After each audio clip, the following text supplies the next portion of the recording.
Friends, I wanted to give a small piece of advice to you guys because it's very important nowadays. I've seen many cases of such sort, wherein if you are standing near an ATM and somebody comes and say like, brother, kindly take this cash and do Google Pay or whatever, vice versa. In such kind of scenario, if you are transacting something with a stranger, then there is a chance that he might be involved in terror funding and you might also get implicated. If you get implicated, then there is an act called UAPA, that is Unlawful Prevention Activities Act, under which you will be detained in prison without a bail of minimum 1 to 5 years, and the trial will be concluded and you will be jailed for lifetime. So it's very next to impossible to prove your innocence down the line.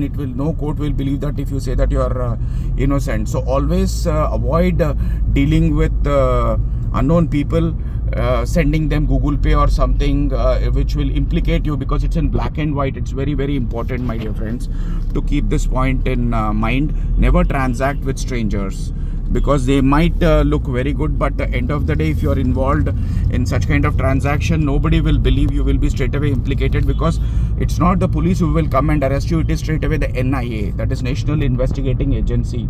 That is the premier agency of the government of India, which will arrest the so-called terrorists against whom some kind of allegations of terror funding or such kind of things are there.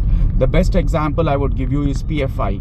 So there is an organization in Kerala called PFI where thousands of people have been arrested. Under this UAPA Act, they have been charged. So better be careful, my dear friends. It will be next to important, and it's a banned outfit. There are a lot of banned outfits in India. So we must be careful in dealing with people. Innocent people, most of the times the police or NIA, they will implicate innocents as well. It's very difficult to come out. So better be careful. Thank you.